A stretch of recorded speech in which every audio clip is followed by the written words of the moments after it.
தங்கமேல்கிட்ட நேரடியாகவே சரவணன் விஷயத்தை கேட்டுறாங்க. தங்கமேல் அப்போதுமே தான் எதுவுமே பொய் சொல்லலைன்ற மாதிரி ஒரு பக்கம் மறைச்சாலும் இன்னொரு பக்கம் உங்கள் அப்பா தான் இதெல்லாம் கொடுத்தது அப்படின்னு சொன்னதுமே அதுக்கு தங்கமேல் ஓன்னு அழுக ஆரம்பிச்சிடுறாங்க. ஆனால் சரவணன் அதெல்லாம் யார் சொல்லி கேட்காம இந்த விஷயத்தை நான் வீட்டில் சொல்லாமல் இருக்க போகிறதில்லன்னு சொல்லிட்டு ரொம்ப கோவமாகவே வீட்டுக்கு போகிறாங்க. என்னடா சரவணா நீ மட்டும் வந்திருக்க, தங்கமேல் எங்கன்னு சொல்லி கேட்க அவள் வருவாம்மா அப்படின்னு சொல்லிட்டு இருக்காங்க. பின்னாடியே தங்கமேல் வர தங்கமேல் இங்கே முகமெல்லாம் வாடி வாட்டமாக வந்து நிற்கிறத பார்த்ததும் என்னடா திரும்பவும் தங்கமேல் கிட்ட ஏதாவது பிரச்சனை பண்ணியா, உங்கள் 2 பேருக்கு இடையில திரும்ப ஏதாவது பிரச்சனையா அப்படின்னு திரும்பவும் கேட்டுக்கிட்டே இருக்காங்க.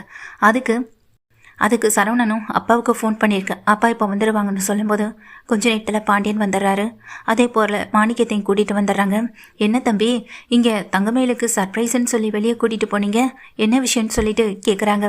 என்னடா அப்படின்னு சொல்லும்போது சர்ப்ரைஸ் தாம்மா, ஆனால் இது ரொம்ப ஷாக்கான சர்ப்ரைஸ். நம்ம குடும்பத்தில் இருக்க எல்லாரும் அதை எப்படி தாங்கிக்க போறீங்கன்னு எனக்கு இப்போ வரைக்கும் புரியலைன்னு சொல்லிட்டு இருக்காங்க. என்ன தம்பி என்ன சொல்கிறீங்க அப்படின்னு அங்கே மாணிக்கம் கேட்க உங்கள் பொண்ணு பண்ணியிருக்க காரியமும் உங்கள் குடும்பமே எங்கள் குடும்பத்துக்கு பண்ணியிருக்க துரோகத்தையும் இந்த வீட்டில் இருக்க எல்லார்கிட்டையும் நான் சொல்லணும் தான் தங்கமேல கையும் களமாக பிடிச்சிட்டு வந்து நிற்கிறேன்னு சொல்ல இங்கே வாப்பா ராஜி அப்படின்னு கூப்பிடுறாங்க.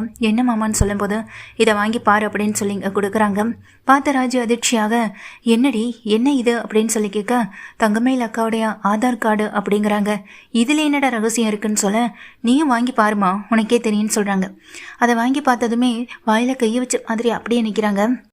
என்னடி இது, உண்மையிலே இது உன்னோட ஆதார் கார்டு தானா அப்படின்னு சொல்ல இதில் என்ன சம்பந்தி சந்தேகம், அது என் பொண்ணோட ஆதார் கார்டு தான் அப்படின்னு சொல்கிறாங்க. இதை கேட்டு மாணிக்கம் சொன்னதை கேட்டேன் இங்கே தங்கமேல மாணிக்கம் சொன்னதை கேட்ட இங்கே கோமதி அதிர்ந்து போக பாண்டியன் வாங்கி பார்த்துட்டு இங்கே விஷயம் அப்போ தான் எல்லாருக்குமே தெரிய வருது. அப்பா இவ எல்லாரையுமே ஏமாத்திருக்கான், இவ என்னையை விட 2 வயசு பெரியவ, ஆனால் 2 வயசு பெரிய பொண்ணை கல்யாணம் பண்ணிக்கிறதே இந்த காலத்தை பொறுத்த வரைக்கும் தப்பு இல்லை. உண்மை எத்தனை பொய்களை மறைச்சி உண்மைகளை மறைச்சு நான் என்னை கல்யாணம் பண்ணியிருக்கா தெரியுமா. படிச்சுன்னு சொன்னது போய் படித்து முடித்ததும் +2 வரைக்கும் தான், வேலைக்கு போகிறேன்னு சொன்னது போய் எங்கேயோ வேலைக்கு ஆஃபீஸ் போகிறேன்னு சொல்லிட்டு ஹோட்டலில் வேலை பார்த்துட்டு இருந்தா, இப்படி கையும் களமாக என்கிட்ட சிக்கிட்டாப்பா. இதனால தான் எனக்கும் இவளுக்கு இடையில பிரச்சனை.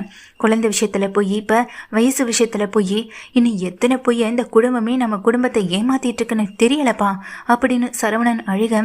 இதனால மாணிக்கு பதட்டத்தில் மாப்பிள்ளை நான் சொல்ல வரதை கேளுங்கன்னு சொல்லையோ போய் அப்படின்னு இங்கே கீழே தள்ளி விட்டுறாங்க. அதில் கீழே விழுந்ததுமே தங்கமேல் போய் தாங்கி பிடிக்க ஐயோ மாமா ஏன் மாமா இப்படி பண்ணுறீங்க, நான் சொல்ல வரதை கேளுங்க மாமான்னு சொல்ல என்னடி மாமா கேமானுக்கிட்டு இவ்வளோ போய் எப்படி உனக்கு மறைக்க மனசு வந்துச்சு.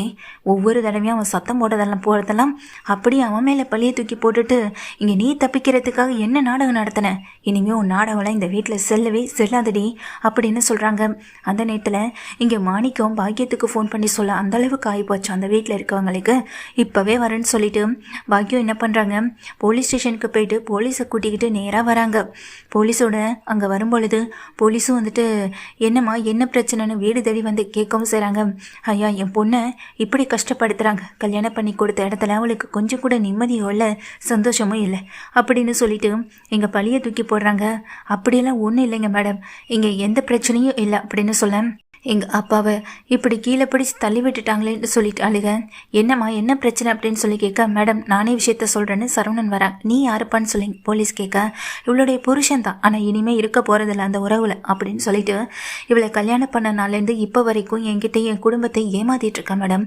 படிச்சுன்னு சொன்னால் ஆனால் படிக்கலை, வேலைக்கு போகணுன்னு சொன்னால் ஆனால் அந்த வேலைக்கு போகலை, குழந்தை வயிற்றில் இருக்குன்னு சொன்னால் ஆனால் அந்த குழந்தைய வயிற்றில் இல்லை, இப்போது வயசு விஷயம் தன்னை விட 2 வயசு கம்மின்னு சொல்லி என்னை கல்யாணம் பண்ணா, ஆனால் இப்போது அவளுக்கு என்னை விட 2 வயசு அதிகம். அப்படிப்பட்ட ஒரு சுச்சுவேஷன் வீட்டில் இருக்க எல்லாருக்கும் தெரிய வந்தப்போ அப்போ நான் என்ன மேடம் பண்ண முடியும்னு சொல்லிட்டு கேட்கும் செய்கிறாங்க. இப்போ எல்லா உண்மையையும் வெளிவந்ததுனால மொத்த உண்மையுமே தெரிஞ்சதுனால இப்போ மொத்த குடும்பமும் உடஞ்சி போயிருக்கோம் மேடம் அப்படின்னு சொல்ல என்னப்பா இதெல்லாம் ஒரு பெரிய விஷயமா, இப்படி குடும்ப பிரச்சனை உங்களுக்குள்ளே முடிச்சுக்கிறத விட்டுட்டு பொய் சொன்னாங்க தான், ஆனால் உன்னுடைய மனைவி இல்லைன்னு ஆயிட முடியுமான்னு சொல்லிட்டு ஸ்டேஷனில் வந்து போலீஸ் கேட்குறாங்க. மேடம் என் பொண்ணை நான் இங்கே தான் விட்டுட்டு போகணும், என் பொண்ணு இங்கே தான் இருக்கணும், அவளை என் கூட கூட்டிகிட்டு போக முடியாது, ஏன்னா என் வீட்டில் இன்னொரு பொண்ணு இருக்கா, இப்படி இவளையும் நான் கூட்டிகிட்டு போய் உட்கார வச்சுட்டேன்னா அவள் வாழ்க்கை என்ன ஆகுறது, அவள் இங்கே தான் இருக்கணும், இங்கே தான் வாழணும், தயவு செஞ்சு இந்த வீட்டில் இருக்கவங்க என் பொண்ணை கொடுமைப்படுத்தக்கூடாது அப்படின்னு சொல்லிட்டு இருக்காங்க.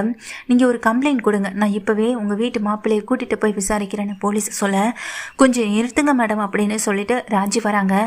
என்னம்மா நீ யாருன்னு சொல்ல நானும் போலீஸ் ட்ரைனிங்லாம் போயிட்டு தான் இருக்கேன், நானும் ஒரு நாள் போலீஸ் ஆக போகிறேன் நான் தான் அப்படின்னு சொல்லும்போது, என்னம்மா நீ எதுக்கு இப்போ வந்து சத்தம் போடுறேன்னு சொல்லி கேட்க, இல்லை என்ன இருந்தாலும் பாதிக்கப்பட்டது எங்கள் குடும்பம் தானே அப்படின்னு சொல்ல, தங்கமயில் அக்கா மேலே தான் தப்பு இருக்குது அப்படின்னு ராஜி சொல்கிறாங்க. ராஜி சொன்னதை கேட்டதும் கொஞ்சம் அமைதியாக இருடி அப்படின்னு இங்கே கோமதி சொல்ல, பார்த்தீங்களே இந்த வீட்டில் எல்லாரையும் பேச விட்டு இந்த மாப்பிள்ளை இப்படி தான் வேடிக்கை பார்த்துட்டு இருப்பாரு. என் பொண்ணு இங்கே தான் இருக்கணும் மேடம், அவளை இந்த வீட்டை விட்டு நான் எங்கேயும் கூட்டிகிட்டு போக மாட்டேன் அப்படின்னு சொல்ல, முடியாது இப்போவே உங்கள் பொண்ணை உங்கள் வீட்டுக்கு கூட்டிகிட்டு போயே ஆகணும் அப்படின்னு சொல்லி தங்கமயில பிடிச்சி கீழே தள்ளிவிட, ஏன் முன்னாடியே ஒரு பொண்ணு மேலே கையை வைப்பியான்னு சொல்லிட்டு போலீஸ் சரவணனை அரெஸ்ட் பண்ண சொல்கிறாங்க. சரவணனை கைது பண்ணி வெளியே கூட்டிகிட்டு வரும்போது, மேடம் மேடம் கொஞ்சம் நில்லுங்க மேடம் சொல்லிட்டு பின்னாடியே ராஜி ஓடி வராங்க. ஓடி வந்த ராஜி என்ன விஷயம் அப்படின்னு சொல்லி கேட்க, தங்கமயில் அக்கா மேலே தானே தப்பு இருக்கவங்களை கேள்வி கேட்குறதுல ஒன்றும் தவறு இல்லையே. ஒருத்தவங்க எல்லை மீறி நடந்துக்கிறாங்க அப்படின்னா அந்த எல்லை மீறிய கோவத்துக்கு யார் காரணம் அப்படின்றதை புரிஞ்சுக்கோங்க மேடம். இப்படி அவர் கீழே தள்ளி விட்டது அடித்தது இதுக்காக தான் இவங்க இங்கே இருக்க வேண்டான்னு மாமாவும் நினைக்கிறாங்க, வீட்டில் இருக்க நாங்களும் நினைக்கிறோம். அவங்க வீட்டில் அவங்க கொஞ்ச நாள் இருக்கட்டும், பிரச்சனை சரியானதுக்கு பிறகு அவங்க இங்கே வரலாம். அது வரைக்கும் பிரச்சனை சரியாக போகிறதே இல்லைப்பா அப்படின்னு ஒன்று சரவணன் சொல்கிறாங்க. பார்த்தீங்களே உங்கள் முன்னாடி எவ்வளோ திமிரா பேசுகிறான்னு பார்த்தீங்களான்னு சொல்ல, நான் ஏதோ இங்கே தெரியாமல் தவறு பண்ணிட்டோம், அதுக்காக திரும்ப அந்த தப்பை சொல்லி காட்டுறதுனால எதுவுமே ஆகிட போகிறதில்லன்னு இங்கே பாக்கியம் சொல்ல, தப்பு சின்ன தப்பாக இருந்தால் ஏற்றுக்கலாம், ஆனால் நீங்கள் தப்புக்கு மேலே இல்லை தப்பு பண்ணிகிட்ருக்கீங்க. ஒரு பொய் 2 பொய்யா, இத்தனை பொய் வெளிவந்திருக்கு. இன்னும் தெரியாதது வீட்டில் இருக்கவங்களுக்கு ஒரே ஒரு பொய் தான் ராஜி சொல்கிறாங்க. நீ எதை சொல்கிற ராஜின்னு அங்கே கோமதி கேட்க, தாலி பிரிச்சு கோக்குற ஃபங்க்ஷன் அன்னைக்கு தான் எனக்கும் மீனாக்காவுக்குமே விஷயம் தெரியும் அப்படின்னு சொல்லிட்டு நகை விஷயத்தை பற்றி அவங்க பேசிக்கிட்ட விஷயத்த தான் கேட்டதாகவும் அதை வீட்டில் இருக்க எல்லார்கிட்டையும் இங்கே ராஜி சொல்கிறாங்க. இல்லை அது எதுவுமே உண்மை இல்லைன்ற மாதிரி இங்கே ராஜி வந்துட்டு பார்த்துட்டே நிற்கிறாங்க. அந்த நேரத்தில் வேணும்னா லாக்கரில் இருக்க நகையை நீங்கள் எல்லாரும் எடுத்துகிட்டு வந்து பார்த்தாலே தெரியும் அது உண்மையான நகையா இல்லை போலியான நகையான்னு. பொய்க்கு மேலே பொய் சொல்லி ஒரு பொண்ணை கல்யாணம் பண்ணி கொடுத்தா அதனால் பாதிக்கப்பட போகிறதும் அந்த குடும்பம் தான்றதை கொஞ்சமாவது யோசிச்சு பார்க்கணும் மேடம்.